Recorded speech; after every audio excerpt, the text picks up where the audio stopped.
Social media influencer होता क्या है? एक वो जो सच में इन्फ्लुएंसर है, जिनको देख के लगता है कि नहीं हमें लाइफ में इतना ही कुछ अचीव करना है, जैसे जाकिर खान को जब हम देखते हैं। लेकिन जो सो कॉल्ड इन्फ्लुएंसर है, कहीं भी खड़े होकर वो वीडियो बना रहे हैं, कहीं भी स्टोरी पे लगा रहे हैं। पर्सनैलिटी को कैसे डेवलप किया जाए? देखिए, पर्सनालिटी सबके अंदर होती है, एक दिन में कोई नहीं बनता। आपको बहुत सारी रातें सेक्रीफाइस करनी पड़ेगी और जहालत सहनी पड़ेगी। आप मोहल्ला सीरीज स्टार्ट किए, शहर में भी बहुत कुछ है जानने के लिए, समझने के लिए। सिर्फ आप भौगाल बकैती तो शहर को एक्सप्लेन नहीं कर सकते, और बनारस में मानता हूँ बड़ा ओवररेटेड है। तो आप कई बार पॉलिटिशियंस का भी इंटरव्यू किए, उनसे भी मिले। देखिए, स्क्रीन पे जितनी चीज़ें आप देख रहे हैं या सुन रहे हैं, सब कुछ स्क्रिप्टेड है। तो जब एक नेता अपने सफ़ेद पोशाक में आता है तो इतना सारा रूप लेके आता है। तो आप जैसे सोसाइटी को कनेक्ट करने वाले लोग हैं, वो क्यों इन्फ्लुएंस नहीं करते कि आप वोट के लिए भी जगह? 1% से भी कम रील्स ऐसी सोशल मीडिया में दिख रही हैं जो वोट देने के लिए प्रेरित हैं। या तो किसी एक पार्टी के वो जा रहे हैं, शायद हो सकता है लोगों को इसकी नीड ही नहीं लगती हो।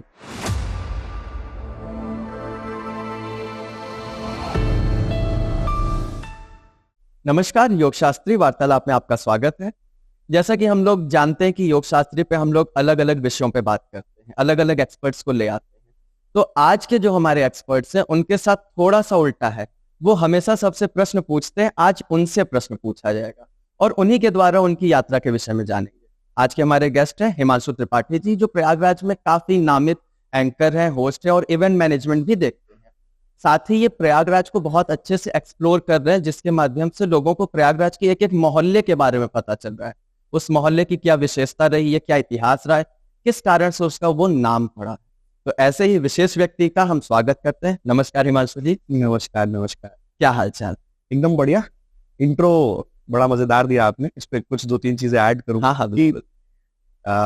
जी, ये जो इंडस्ट्री है हमारी, जिस पे हम लोग काम करते हैं, तो ये बहुत कैटेगराइज नहीं है, बहुत वास्ट इंडस्ट्री है कि जब इस पे एक एक चीजों पे आप जाते हैं तो धीरे धीरे आपको एक्सप्लोर करना होता है। तो अगला सवाल जो लोगों ने पूछा था कमेंट बॉक्स पे कि जब कभी भी आप बैठिएगा तो इस पे जरूर बात करिएगा। तो मैं बताऊँ कि कैसे कंटेंट डिजाइन कर लेते हैं हम लोग और कैसे इवेंट डिजाइन कर लेते हैं। इन दोनों में काफी सिमिलरिटीज हैं और काफी अलग पर्सपेक्टिव है। तो लगता है आप हमें आज क्वेश्चन नहीं पूछने देंगे, खुद ही आंसर करेंगे।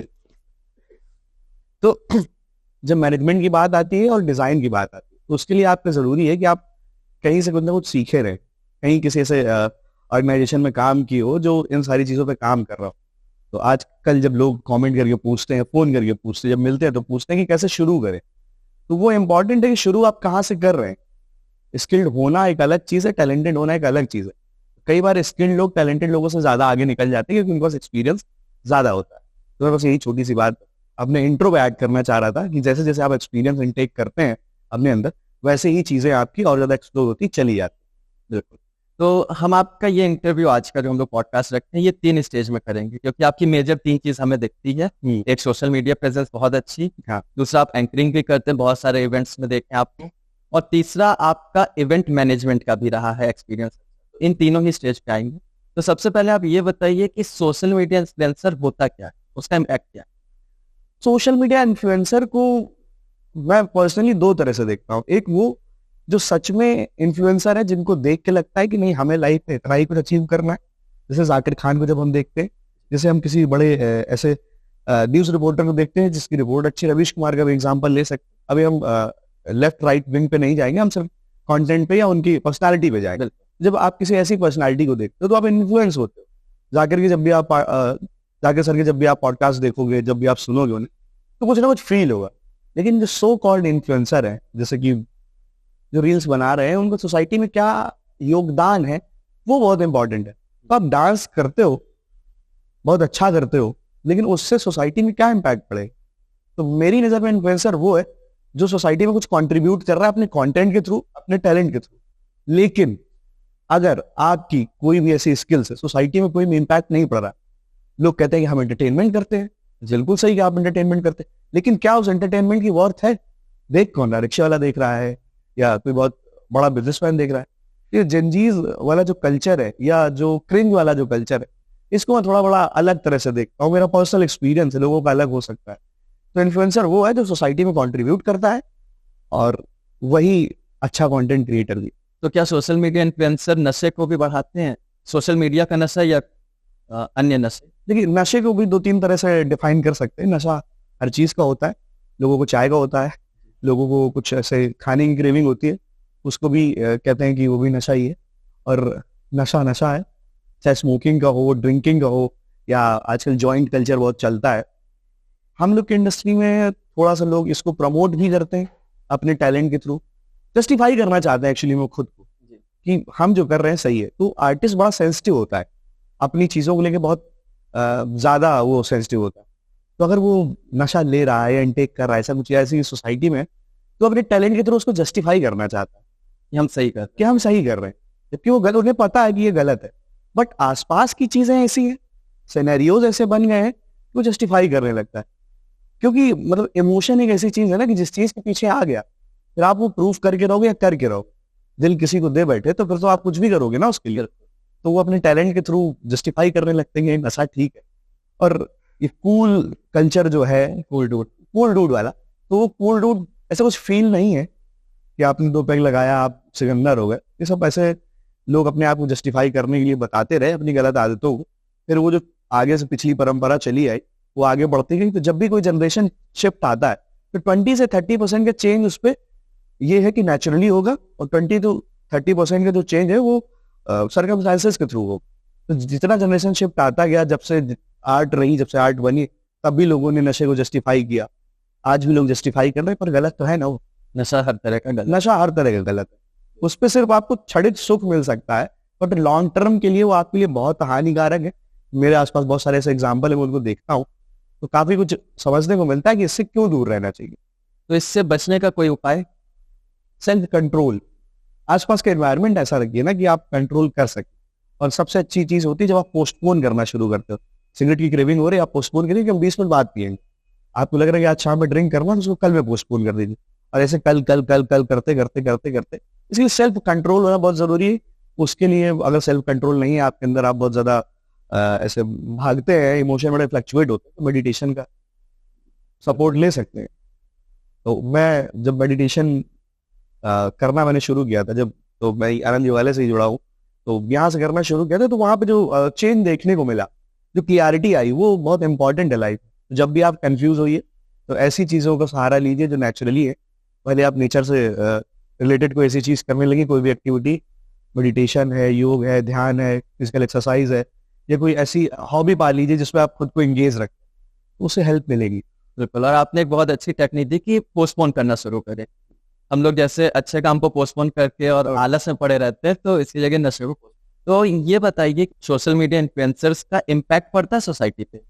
हाँ, पहले नहीं पड़ता था, कोविड के बाद से बहुत बड़ा इम्पैक्ट आया है। सारा मतलब जिसके पास भी फोन है वो सब क्रिएटर है, कहीं भी खड़े होकर वीडियो बना रहे हैं, कहीं भी स्टोरी पे लगा रहे हैं। और ह्यूमन साइकोलॉजी को जब आप पढ़ते हैं, मतलब साइकोलॉजिस्ट से जब बात करते हैं, मैं तो आपसे रिक्वेस्ट भी करूंगा किसी साइकोलॉजिस्ट को यहाँ पर बुलाइए, इनवाइट करिएगा, उनसे बात करिएगा। तो जितने मैंने सीनियर से या जिनसे भी मैंने बात करी, मैं जब इंटरव्यूज लेता हूँ तो मैं जरूर ये क्वेश्चन रखता हूँ कि इम्पैक्ट सोसाइटी पे क्या है, सोसाइटी को क्या दे रहे हैं। तो जब आप सोशल मीडिया देखते हैं, सबके पास है, सबके अकाउंट सारे ही सोशल मीडिया पे बने हुए हैं। स्क्रीन टाइम लोगों का बहुत ज्यादा है, लोगों का 12-12 घंटे सिर्फ स्क्रीन टाइम है फोन का। उससे क्या यूटिलिटी है मुझे नहीं पता है, लोगों का अपना पर्सनल है। तो वो जब देखते, दिन भर आप कोई चीज देखोगे तो वो कुछ ना कुछ माइंड पे, साइकोलॉजी पे इफेक्ट करेगी, और वो आपकी पर्सनालिटी को चीजें दिखना शुरू हो जाएंगी।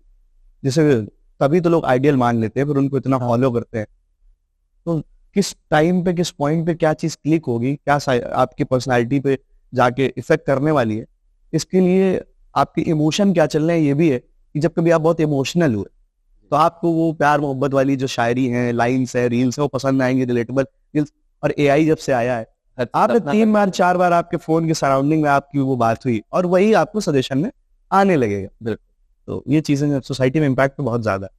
बच्चे छोटे छोटे होते हैं, उनको दूध पिलाते टाइम, खाना खिलाते टाइम माएँ क्या करती हैं कि न्यू बॉर्न बेबी है, अब उनको केयर करना तो करते हैं, बहुत अच्छे से केयर करते हैं, लेकिन अगर थोड़ा भी उनको डाइवर्ट करनी, उनको पर्सनल टाइम से उन्होंने फोन पकड़ा दिया, बहुत गलत है, ये बात नहीं करना चाहिए। जी, तो ये तो हो गई सोशल मीडिया की नेगेटिव पहलू की बात। थोड़ा पॉजिटिव पे है, तो क्या इससे अर्निंग हो सकती है या कैसे होती है? देखिए, सोशल मीडिया बड़ा कमाल का सब्जेक्ट है, इसमें बात करेंगे तो 2-4 दिन करते रहेंगे, मैं बहुत दो चार लाइन में। हाँ, मैं शॉर्ट में निपटाता हूँ। सोशल मीडिया का अगर अच्छे से यूटिलाइज करते हैं तो आप इनकम अच्छी जनरेट कर सकते हैं। उस पर शहर के बहुत सारे एग्जाम्पल है, बाहर बहुत सारे एग्जाम्पल है। एक एग्जाम्पल हम लोग भी हैं, हमारे भी सोशल मीडिया से खर्चे चल जाते हैं कि कहीं जाना वाना होता है तो पैसे थोड़े बहुत रहते हैं कि सोशल मीडिया से ठीक ठाक पैसे आ जाते हैं। तो आप कैसे यूटिलाइज करते हो उसको, निर्भर उस पर करता हाँ उस पर करता है कि आप क्या करना क्या चाहते हैं आप उसमें। हाँ, तो जैसे कि आप एंकर भी हैं, बहुत सारे इवेंट होस्ट किया है, अलग अलग तरह के, कॉर्पोरेट हो चाहे पर्सनल हो, तो एंकर की पर्सनालिटी को कैसे डेवलप किया जाता है? देखिए, पर्सनालिटी सबके अंदर होती है, उसको डेवलप करने के लिए जरूरी है कि आप प्रैक्टिस कितना करते हैं। एक दिन में कोई नहीं बनता। हमने कॉलेज के टाइम पे शुरू किया था तो हमने सारी एक्टिविटी करी, नुक्कड़ करा, थिएटर करा, नुक्कड़ थिएटर के बाद बहुत सारे मल्टीपल चैनल्स के साथ काम करा, बहुत सारे सीनियर्स के अंडर पे इंटर्नशिप करी। तो ये एक मल्टीपल चैनल है, आपको सारे प्रोसेस फॉलो करने होंगे, एक दिन के लिए नहीं। आज भी मुझसे कोई नाम पूछता है तो मैं हिमांशु त्रिपाठी बताता हूँ, एंकर हिमांशु बताने में भी लगता ही अभी तो बहुत कुछ सीखा है, कुछ सीखा ही नहीं। तो ये चीजें धीरे धीरे इवॉल्व होती हैं। तो धीरे धीरे के लिए जरूरी है कि आप कितनी अच्छी चीजों को लर्न करते हैं, जिससे भी मिली उसकी पर्सनालिटी के कुछ ना कुछ अपने अंदर ले लीजिए जब वो जरूरत पड़ेगी। तो आर्टिस्ट क्या करता है, सेंसिटिव बहुत होता है और चीजों को ग्रैब बहुत अच्छा करता है। तो जितना अच्छा आप ग्रैब करेंगे तो उतना अच्छा आप प्रेजेंट कर पाएंगे। आपको पता है कि आपको एंटरटेन करना है ऐसी एक ऑडियंस को जिसको आप जानते ही नहीं, लेकिन वैसे लोगों से तो आप मिले हैं ना। आसपास वैसे ही आपके चाचा बिहेव करते हैं, वैसे आपके फादर बिहेव करते हैं, वैसे आपके दोस्त बिहेव करते हैं। तो अगर किसी क्लाइंट का कोई दोस्त है जिसको आपको एंटरटेन करना है, तो आप अपने दोस्तों को कैसे एंटरटेन करते हैं, रिलेट करेंगे तो थोड़ा तो आपको रेफरेंस मिलेगा। जब थोड़ा आपको रेफरेंस मिलेगा तो उसी हिसाब से आप करते जाओगे। तो चीजें तो सारी जगह सिमिलर ही है, बस ये प्रैक्टिस की चीज। तो एंगेजमेंट बनाए रखने के लिए क्या करते हैं? क्योंकि इवेंट कोई 5 मिनट का तो है नहीं, सामान्यतः हम 5 मिनट किसी को एंगेज कर सकते हैं, लेकिन घंटों घंटों तक एंगेज करने के लिए क्या करना है? घंटों घंटों तक एंगेज करने के लिए एंटरटेनमेंट एक अच्छा जरिया है। परफॉर्मेंसेस आप ऐड करा सकते हैं, गेम्स आप ऐड करा सकते हैं। आपकी पर्सनालिटी बहुत निखर के आनी चाहिए, आप पे क्लियरिटी। आप इतना कॉन्फिडेंट दिखिए स्टेज पे कि लोग आपसे कन्विंस्ड हो। आपको कन्विंस करना है लोगों को कुछ भी कराने के लिए। तो वो कैसे करते हैं, ये स्किल है और यही आर्ट है। जैसे ही ये कोई सीख लेता है वैसे ही उसका काम ठीक ठाक चल रही है। आप सिखाते हैं? हाँ, इस पे जब वर्कशॉप लेता हूँ मैं कम्युनिकेशन की या किसी ऐसी चीज की जिसपे कम्युनिकेशन से रिलेटेड कुछ हो, या क्लाइंट अप्रोच कैसे करना, तो इस पे करते हैं हम लोग, बात करते हैं कैसे इसको ठीक कर सकते हैं। इस पे करेंगे किसी दिन बात अच्छे से। हाँ। तो ये बताइए, एंकर की जो आपकी जर्नी रही उसमें सबसे चैलेंजिंग मोमेंट क्या था और उसको कैसे टैकल किया? सबसे चैलेंजिंग मोमेंट होता है, मुझे लगता है कि अब तो ज्यादा दिक्कत नहीं है। मैं जब कॉलेज में था तो घर वालों को कन्विंस करना सबसे चैलेंजिंग था। उनको था कि परसेंटेज अच्छा आया है, पढ़ने में ठीक था, सरकारी नौकरी की तरफ जाओ। तो आई वाज लाइक यार सरकारी नौकरी हो नहीं पाएगी, नौकरी ही नहीं हो पाएगी। इनफैक्ट कर नहीं पाएंगे या मिल नहीं पाएगी, दोनों चीजें हैं। मतलब इस पे दोनों चीजों में 50-50 है। पढ़ते तो मिल जाती, करते तो हो जाती ना। हमने कायदे से पढ़ा तो मिली नहीं, और लिया नहीं तो हुई नहीं। तो ये दोनों चीजें हैं। लेकिन अब लगता है कि ठीक है, नौकरी वोकरी की तरफ नहीं गए तो ज्यादा ठीक है। आगे का नहीं पता कि कल क्या के लिए डेस्टिनी ने क्या प्लान करा। अभी तो कोई प्लान नहीं नौकरी का, ऐसा कुछ करा है। मैंने नौकरी करी हुई है, ऑर्गेनाइजेशन के साथ काम करा, फ्रीलांस बहुत सारा काम करा है। तो ये नॉलेज तो है कि कैसे ऑर्गेनाइजेशन काम करती है। उसी तरीके से हम भी अपने यहाँ कल्चर डेवलप करने के ट्राई कर रहे हैं। तो जब भी आप देखा जाए तो भारत में हर तरह के लोग हैं, और भारत के किसी भी देश में हर तरह के लोग हैं, जवान बुढ़े बच्चे। तो अभी भी बहुत सारे वृद्ध लोग हैं जिनका कहना है कि पार्टीज में एंकर की क्या जरूरत है। हाँ, है ना? अगर अब हमारी दादी से बात करेंगे तो ये क्या फालतू में चिल्ला रहे हो। तो ऐसे अगर कोई क्लाइंट है तो उनसे कैसे डील करें? देखिए, मुस्कुराहट बहुत इंपॉर्टेंट है। और वही है ना कि आप कितना खुद से कन्विंस्ड है अपनी चीजों को लेकर। जितना आप कॉन्फिडेंट रहेंगे ना, तो आपको पता है कि हम इसको हैंडल कर लेंगे, और ये टाइम के साथ आता है। स्टार्टिंग में बहुत बार ऐसा हुआ कि लगा यार कि आज का इवेंट हो गया है ना, अब आगे कर नहीं पाएंगे। पर फिर उसी एट अ मोमेंट कुछ ऐसा कॉम्प्लीमेंट मिल गया, कमेंट मिल गया, लगा नहीं यार कर सकते हैं, एक बार और करके देख लेते। तो जब कोई नेगेटिव आपको कमेंट मिलते हैं तो उसको उस टाइम पे पॉजिटिव बने रहना बहुत इंपॉर्टेंट है, और बहुत मुश्किल। नहीं रह सकता आदमी पॉजिटिव। कहना सरल है। कहना सरल है, ये मैं तो बहुत इजी वे पे कह रहा हूँ। मैंने जब फेस किया तो बहुत हालत खराब हुई इस मोमेंट को कैसे मैनेज करें। जब आपके मुंह पे कोई, आप माइक लेके खड़े हो, मुंह पे लगता है मजा नहीं आ रहा है, मजा दिलाओ। तो मजा कैसे दिलाएंगे, वो मजा क्या है? उस मजा को दिलाने के लिए आपको बहुत सारी रातें सेक्रीफाइस करनी पड़ेगी, बहुत सारे मोमेंट सेक्रीफाइस करने पड़ेंगे, और जहालत सहनी पड़ेगी। आज भी मेरे दोस्त यार जब इकट्ठे होते तो मजा लेते हैं कि मजाक करते हैं, उनका तरीका अपना प्यार दिखाने का, तो वो बताते हैं कि पॉजिटिव बातें भी करेंगे कि हमने एक चीज देखी कि कोविड में भी तुम खाली नहीं बैठे, कुछ ना कुछ करते रहे, लेकिन क्या करते हो इससे मिल क्या जाएगा? तो उन्हें नहीं पता, उनको जानकारी ही नहीं इससे क्या मिलेगा। इससे सेल्फ सेटिस्फैक्शन है कि मन को सुकून मिल रहा है, पहली बात तो अच्छा लग रहा है वो काम, दूसरी बात उस काम को आप कितने भी घंटे कर सकते हो, थकोगे नहीं, तीसरी चीज उस काम के बदले में आपको आउटपुट भी मिल रहा है, आपके खर्चे मैनेज हो रहे हैं, उससे बढ़िया मन क्या के है? साथ साथ धन भी है। हाँ, तो उससे क्या ही धन कहने में, धन के विषय के बात करने में भारत में इतना संकोच क्यों रहता है? तो सीधा कोई खुल के नहीं बोलता कि मुझे पैसे चाहिए, जबकि सब काम उसी के लिए करते हैं। हमारे यहाँ प्रोटोकॉल्स ऐसे बनाए गए, ऐसा बचपन से फॉलो, बचपन से क्या मतलब सोसाइटी का कल्चर इस तरीके से डेवलप कि जब आप बहुत प्रैक्टिकल होकर लोगों से बात करते हैं तो आपको सोसाइटी अलग तरीके से देखती है। तो पर्सनल प्यार कैसा है, उस वजह से आप पैसे की बात नहीं कर पाते। हम लोग के लिए बड़ा टफ होता है पैसे की बात, क्योंकि हम जैसे कि मेरा फोटे फैमिली फंक्शन होस्ट करना है, फैमिली फंक्शन में आपको फैमिली मेंबर बन के होस्ट करना है, एंकर बन के नहीं करना। जब आप फैमिली मेंबर बन जाओगे, पहले ही कॉल पे आपको, पहले ही मीटिंग में आपको इतना कन्विंस कर लेना है, ऐसा कॉन्फिडेंस दिलाना है, फिर आप पैसे कैसे, मतलब हमको ऐसा लेना है कि हम कोई बाहरी नहीं है, हम कोई ऐसे जादू नहीं दिखाते, ऐसे कबूतर निकाल के नहीं उड़ा दूंगा, मैं कुछ एंटरटेन करूंगा, ऐसी बात करूंगा और सबको लगेगा कि घर का कोई बच्चा कर रहा है, फिर आप वहां से पैसे कैसे लोगे? तो ये यहाँ पे बड़ा टफ हो जाता है, बहुत कठिन है, क्योंकि वो आप घर के मेंबर हो गए। हाँ, अब घर वालों को पैसा थोड़ी दिया जाता है। तो ठीक है, लेकिन धीरे धीरे सीख रहे हैं अभी भी कैसे वहां पैसे की बात कैसे करनी है, इंपॉर्टेंट है पैसा बहुत। तो अपने चार्जेस आप लोग निर्धारित कैसे करते हैं, मतलब किस आधार पे कि इतना ही होगा इस चीज का? बहुत एक प्रैक्टिकल बात बोलूंगा कि चार्जेस डिसाइड करने के लिए आपका काम कैसा है, ये दो तरह से चार्जेस डिसाइड होते हैं। पहला वो तो लोग डिसाइड कर देते हैं, पहले जैसे जैसे जिसके साथ आप एसोसिएटेड है पहले से ही डिसाइडेड हो जाता है कि एक प्रोसेस है, स्टार्टिंग में इतना मिलेगा, फिर आप इतना बढ़ाओ इतना बढ़ाओ, और ये कॉन्फिडेंस की चीज है कि आप कितना पेमेंट चार्ज कर सकते हो, सिर्फ कॉन्फिडेंस की चीज है। तो आपकी स्किल कैसी है आपको पता होता है, तो आपसे बेहतर कोई अपने नहीं, प्रोडक्ट पे अगर भरोसा है तो हम किसी भी दाम में बेच। किसी भी दाम में बेच सकते हैं, लोग बेच रहे हैं। मैं पैसा क्लाइंट से चार्ज करता हूँ तो मैं अपने कॉन्फिडेंस से ही लेता हूँ, मैं ट्रैवलिंग भी लूंगा, स्टे भी लूंगा और मैं पैसे भी लूंगा, और अगर मेरा मन है एक दिन रुकने का तो मैं एक दिन का एक्स्ट्रा स्टे लूंगा, अगर मैं किसी अच्छी लोकेशन पे जा रहा हूँ तो मैं करता हूँ। अच्छा, ये जो आपकी फील्ड है, कोविड से पहले कैसी थी और कोविड के बाद क्या चेंजेस है?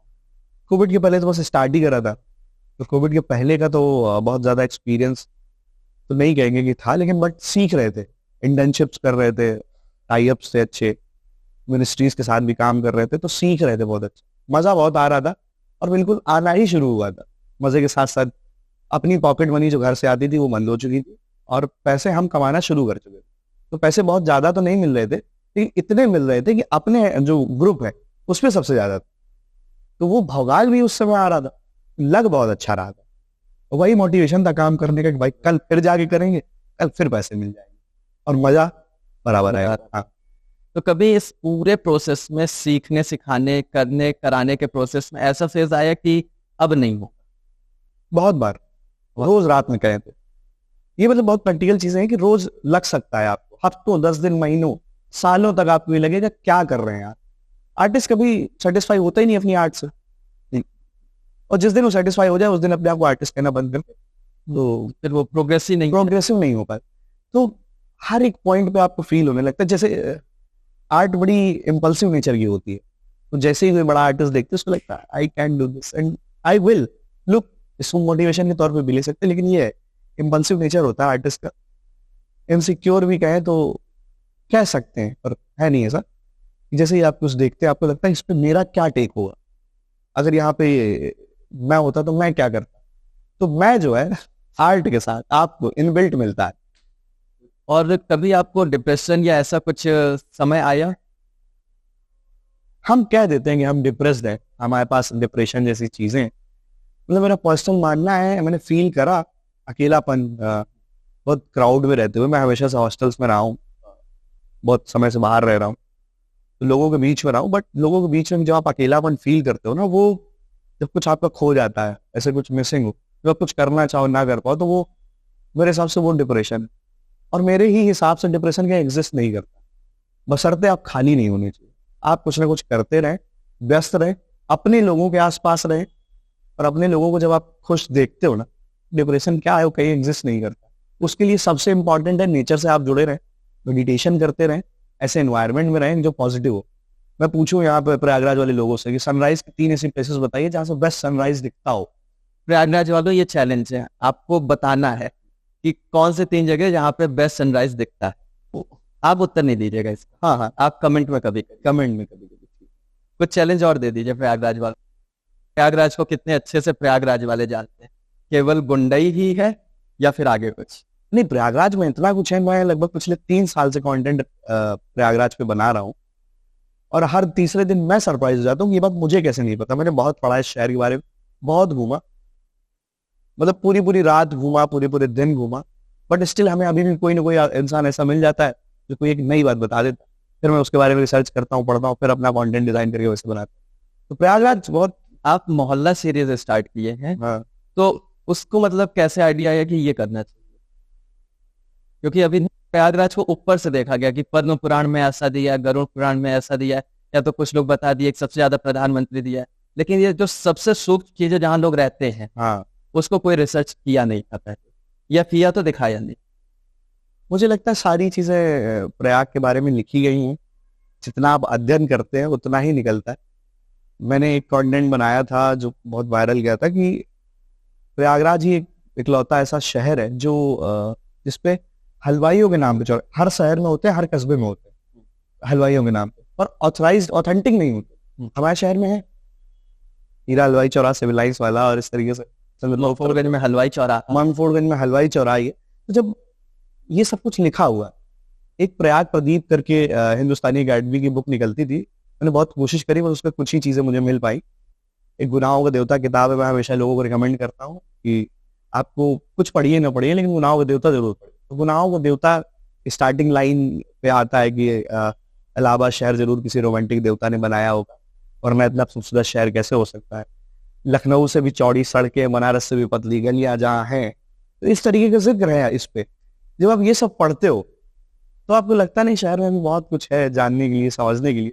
सिर्फ आप भौगाल बकैती तो शहर को एक्सप्लेन नहीं कर सकते, और इस शहर की तासीर जो है ना बड़ी अलग सी है, इसको समझना बड़ा कॉम्प्लिकेटेड है। बनारस में मानता हूँ बड़ा ओवररेटेड है, कंटेंट के चक्कर में लोगों ने कर दिया। पर आप जब इलाहाबाद घूमेंगे, प्रयागराज घूमेंगे, तो आपको काफी सिमिलरिटीज मिलेंगे और काफी डिफरेंस मिलेंगे। एक चीज की दिक्कत है हमारे यहाँ, कनेक्टिविटी। तो हमेशा प्रयाग को लोग इग्नोर कर देते हैं, सिर्फ कुंभ की वजह से जानते हैं, जबकि इतना कुछ है ना यहाँ।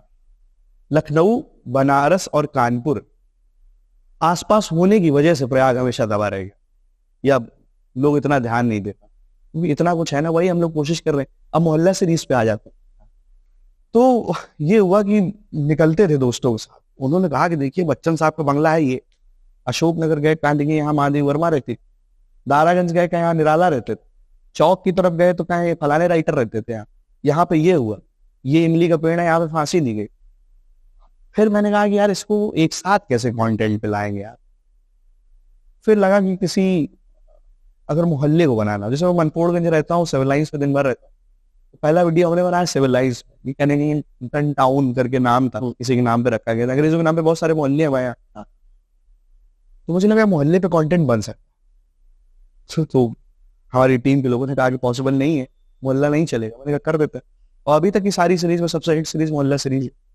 हाँ, तो हर मोहल्ले में क्या हुआ, तो पहले तो एक दिन जाना है, पूरा घूम के आना है, कहाँ पे क्या है, 2-4 लोगों से मिल लेना है, फिर निकालना है कि इंटरनेट पे क्या क्या अवेलेबल है और क्या क्या चीजें हुई हैं, फिर उसको एक फ्रेम बनाना है। और लेकिन ड्यूरेशन तो हमारे पास 1 मिनट की, 1 मिनट में सबको डिलीवर नहीं कर सकते, इसलिए स्टोरी टेलिंग फॉर्म मैंने इसलिए लोगों को इन्वॉल्व उस पर नहीं किया, बाइट्स नहीं डाली, तो सिर्फ स्टोरी टेलिंग पे बना रहे हैं अभी। लेकिन आगे का मेरा पूरा प्लान है कि मैं उस पर बड़े वीडियोस पे स्विच करूंगा।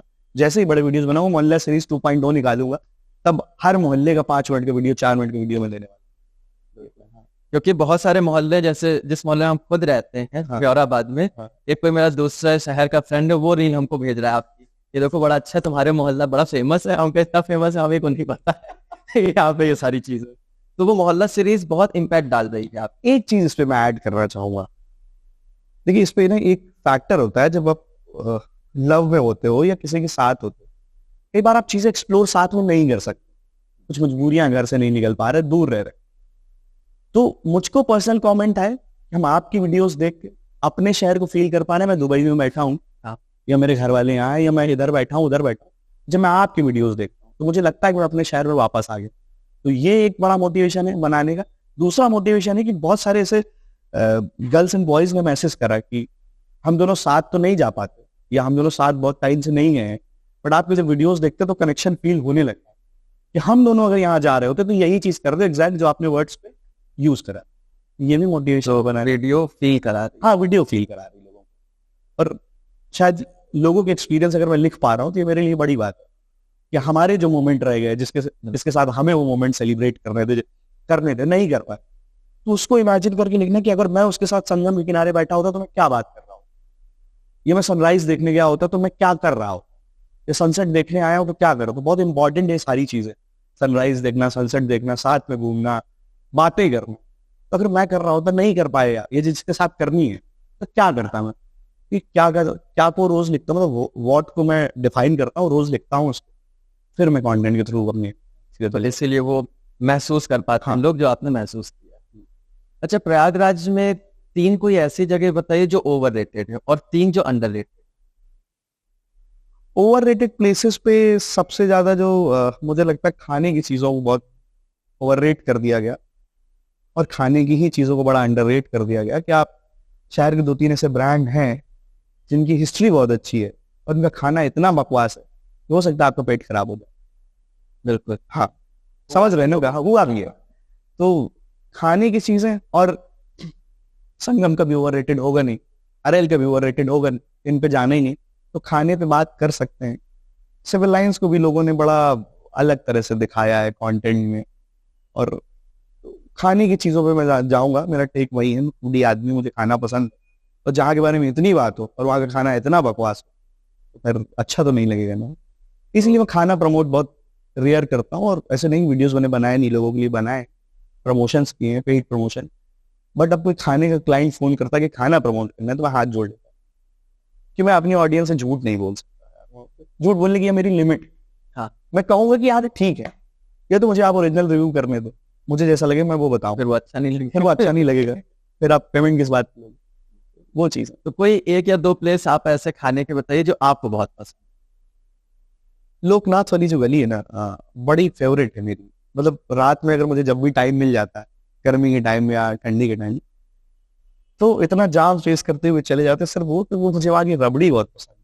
रबड़ी, दूध है, वो लस्सी है, ये सारी चीजें मुझे बड़ी पसंद, तो मैं जाता हूँ वहाँ खाने। यानी पुराने शहर में ही असली मिठास। असली मिठास पुराने शहर में। टेस्ट आप कैसे डिफाइन करोगे कि क्या अच्छा है क्या बुरा है? लोग कहते हैं बड़े हाइजेनिक तरीके से वहाँ नहीं बनता है, और मुझे पसंद ही नहीं हाइजेनिक तरीके से।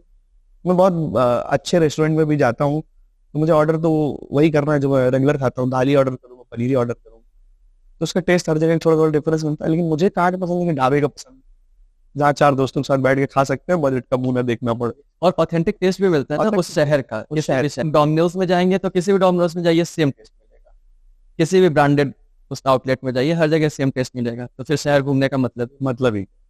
तो किसी भी शहर में आप जाइए, हम अपने ही शहर की बात नहीं कर रहे, सारी ऑडियंस एक ही चीज को, किसी भी शहर में जाइए, वहाँ की जो चीजें आपने पढ़ी हो, देखी हो, बताई गई, वहां जरूर जाइए। वहां जो आपको लोग मिलेंगे तो वो भी कुछ नया एक्सपीरियंस आप पे ऐड करेंगे, ऑथेंटिक रहेंगे। हाँ, हमारा यही तरीका है घूमने, बहुत दिखावे में नहीं रहेंगे। वो सर, अब हम अपना एक्सपीरियंस बताते हैं खाने का। एक बार लखनऊ से आ रहे थे, ढाबे पे, तो हम थे, मेरी बहन थी, तो छोला समोसा लिए, उसमें बाल पड़ा हुआ था। देखो उससे कहे कि ये बाल पड़ा है, अब बाल भी हम आपके लिए निकाल हैं, इसे निकाल के खा लीजिए। देखिए ये है कॉन्फिडेंस। तो अपने प्रोडक्ट पे इतना कॉन्फिडेंस कि आप जाने, आप कुछ नहीं कर सकते। ये किसी फैंसी रेस्टोरेंट में जाइए तो एटिकेट्स इतने दिखा देंगे कि आप भी भ्रमित हो जाएंगे, भाई साहब इतनी बड़ी बात तो नहीं थी। तो आप कई बार पॉलिटिशियंस का भी इंटरव्यू किए हैं, उनसे भी मिले, कैसा अनुभव रहता है? देखिए स्क्रीन पे जितनी चीजें आप देख रहे हैं या सुन रहे हैं, दुनिया में सब कुछ स्क्रिप्टेड है, सब कुछ एडिटेड है, सब कुछ फिल्टर के अंदर। तो जब एक नेता अपने सफेद पोशाक में आता है तो इतना सारा रूप लेके आता है, इतने सारे कैरेक्टर ऊपर से ओढ़ के आता है। पॉलिटिक्स पे भी बहुत काम किया हमने, बहुत खबरें बनाई हैं, बहुत सारे इंटरव्यूज करे, बहुत सारे ऐसे लोगों के साथ रहे, बहुत सारा इन्फ्लुएंस हुए इलाहाबाद यूनिवर्सिटी के टाइम पे, अपने कैंपस के टाइम पे। तो इतने सारे आवरण वो लोग ओढ़ के आते हैं कि उनको डिफाइन करना बहुत मुश्किल काम है। और ऐसा नहीं कि इस पे लोग अच्छे लोग नहीं है, अच्छे लोग हैं, वो हाशिए पे हैं, एक दो मिलेंगे, खराब लोगों की संख्या ज्यादा है। थोड़ा सा आचार संहिता वाला टाइम चल रहा है तो उस पर ज्यादा भी नहीं बोल सकते। आचार संहिता का आपने नाम लिया तो हम आते हैं चुनाव पे थोड़ा। हाँ हाँ। ये चुनाव जो होते हैं, लोकसभा, विधानसभा, पंचायत, इनमें वोटिंग परसेंटेज बहुत कम होते हैं। तो आप जैसे जो सोसाइटी को कनेक्ट करने वाले लोग हैं, उनका क्या रोल है? वो क्यों इन्फ्लुएंस नहीं करते कि आप वोट के लिए भी जगाएं, वोट देने के लिए?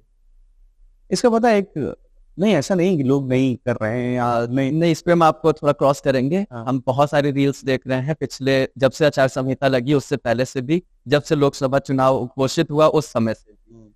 अगर हम देखें तो 1% से भी कम रील्स ऐसी सोशल मीडिया में दिख रही है जो वोट देने के लिए प्रेरित है। या तो सोशल मीडिया इन्फ्लुएंसर किसी एक पार्टी के हो जा रहे हैं, या तो फिर वो किसी, लेकिन वो भारत का जो प्रशासनिक तंत्र है, जो लोकतंत्र है, उस पर बात नहीं करते कि वोट दीजिए, वोट देने के लिए निकलिएगा। अब यही है अवेयरनेस। शायद हो सकता है लोगों को इसकी नीड ही नहीं लगती हो, और पॉलिटिक्स को जिस तरीके से लोगों ने डिफाइन करा है, जिस तरीके से जस्टिफाई करा है, तो जो अच्छे क्रिएटर है, जो क्रिएट करने वाले हैं, जो सोसाइटी के प्रति जिम्मेदार है, वो बनाते हैं तो उनके व्यूज नहीं है। ऐसा नहीं कि कंटेंट नहीं बना रहे लोग। रेडियो के बहुत सारे मेरे ऐसे दोस्त हैं, वो लोग लगातार ऐसे कैंपेन रन कर रहे हैं। जो न्यूज बनाने वाले मेरे दोस्त हैं, वो बहुत कैंपेन रन कर रहे हैं। उनके यहाँ तो चल रहा है, प्रमोशंस भी चल रहे हैं, हो रही है चीजें, कम हो रही है, लेकिन क्या आप ऐसा कुछ करने वाले हैं या करेंगे कि लोग वोट देने के लिए प्रेरित हो? पार्टी अपने से चूज करे, अपना निर्धारित करके किसको देना है। हमने भी बड़े कम कंटेंट बनाया है पॉलिटिकल, क्योंकि पॉलिटिकल में हम मतलब हमारा फोटे नहीं है और हम नहीं जाते हैं पॉलिटिकल ज्यादा। तो कंटेंट ऐसे चल रहे हैं हमारे यहाँ कि मतदान क्यों करना चाहिए, मतदान क्यों जरूरी है, ऐसे कैंपेन हम लोग रन कर रहे हैं, पर फुल फ्लेज नहीं कर रहे हैं। इसके लिए बहुत जरूरी है कि सरकार कुछ ना कुछ इस पे, सरकार तो अपनी तरह से खूब प्रचार कर रही है, लेकिन नागरिक के रूप में हमारी तो जिम्मेदारी बन, हम अपने नागरिक के रूप में, हमें ऐसा लगता है कि हम जस्टिफाई कर रहे हैं इस बात को, कि हम लोगों से कह रहे हैं, अपील कर रहे हैं। हमारे जो भी मीडियम्स, सोशल मीडिया से या पर्सनली भी, जब भी किसी डिबेट पे गए तब भी कहा कि मतदान अवश्य करें, वो बहुत जरूरी चीज है, आपका हक है, करके देखिए, अच्छा लगेगा। और सोशल मीडिया फोटो जरूर डालो। तो अंत में चलते चलते आप क्या मैसेज देंगे सोशल मीडिया वालों? यहाँ पे हम व्यूअर्स की भी बात कर रहे हैं, क्रिएटर्स की भी बात कर रहे हैं। यार कुछ भी करिए ना, ऐसा कुछ करिए सोसाइटी में इम्पैक्ट है। आप मतलब हो सकता है कई बार आप अपने व्यूज के चक्कर में कॉम्प्रोमाइज करते हो, पर ऐसे कॉम्प्रोमाइज करना शुरू करेंगे तो आपको रोज कॉम्प्रोमाइज करना पड़ेगा। इसलिए अपने स्किल से, अपने आर्ट से कॉम्प्रोमाइज ना करें, प्रैक्टिस रोज करें, अच्छा एनवायरनमेंट आसपास बना के रखें। और सोशल मीडिया तो कोशिश करिए कि ऐसी ही चीजें डालिए जो सोसाइटी में इम्पैक्ट करती है। क्रिंज वालों का भी अच्छा है, क्रिंज भी जरूरी है, बैलेंस बना रहना बहुत इंपॉर्टेंट। क्रिंज में भी कुछ लिमिटेशन लगाई जा सकती है, क्योंकि चीजें ऐसी हैं, ये सबका अपना पर्सनल है। आप जो कर रहे हैं बहुत अच्छा कर रहे हैं। कोशिश करिए सोसाइटी में इम्पैक्ट कितना डाल सकते हैं, अपनी चीजों से कितना डिफरेंस क्रिएट कर सकते हैं। आपने अगर एक लोग के भी लाइफ में थोड़ा सा चेंज लाया ना अपने कंटेंट के, तो लाइफ आपको वर्थ इट लगने लगी। जब कोई ऐसा नेगेटिव टाइम आएगा तो आप उस मोमेंट को याद कर पाएंगे कि हमने हमारे इस कंटेंट से हमें ये कमेंट मिला था, हमारे इस इवेंट से ये कमेंट मिला था। तो वो जब आप फील करोगे ना कि अब अचानक जा रहे हो, रैंडम कोई आदमी रोक के क्या तुम वही हो ना, तो वो मोमेंट चाहिए होता है, आर्टिस्ट को तो चाहिए होता है, मुझे तो चाहिए। तो जब ऐसा कोई मोमेंट होता है तो बहुत प्रिविलेज फील होता है कि डेस्टिनी ने ये चूज करके दिया है कि तब लोग आपको पहचानते, रिकॉग्नाइज करते हैं। अब रैंडम कहीं खड़े हो, कुछ खा रहे हो या दोस्तों के साथ खड़े हो, रैंडम पर्सन आके पूछ देता है तुम वही हो ना, वो दिन देखे थे। हाँ, उस दिन देखे, तो कितना कनेक्शन वो फील कर पा रहा है। और जब भी कोई आपको स्क्रीन पे देख रहा होता है, स्टेज पे देख रहा होता है, तो जो नीचे से लोग देख रहे होते हैं ना, तो वो अपना हक समझते हैं। तो आपको उनको भी जस्टिफाई करना है, तो उनकी नजर पे गलत नहीं होना। तो जब वो अपना हक समझते तो वो रुक के पूछते हैं, वो रुक के कहते हैं कि तुमने ये किया तो तुमको ये करना चाहिए। जब हमारे शहर में तो बड़ा अजीब माहौल है ये वाला, वो तो उनको तो हर चीज पे हक है, पूरा का पूरा। तो जब आप किसी ऐसे लोगों से मिलते हैं जिनको आप रेगुलर फॉलो करते हैं, बड़े खुश होते हैं। आप से मिलकर बड़े खुश होते, कहते हैं हमको तो एक बार एक आदमी ने खड़ा कराया, कम से कम 15 से 20 लोग को बुला बुला के फोटो खिंचवाई। तो ये मोमेंट भी था, लेकिन उस पर लोग लिमिट भूल जाते हैं, कैसे फोटो खिंचा रहे, क्या कर रहे हैं। उसने अपने बच्चों को, अपनी घर के बहुत सारे लोगों को, जितने लोग उस शादी में थे, बुला बुला के फोटो खिंचवाई। और मैं 15 मिनट तक वहीं खड़ा था कि इनको नहीं बुरा लग जाना चाहिए, हमें लेकिन बड़ा ऑकवर्ड लग रहा था क्योंकि मेरे भी लोग खड़े थे वहां, मुझे जाना था बस।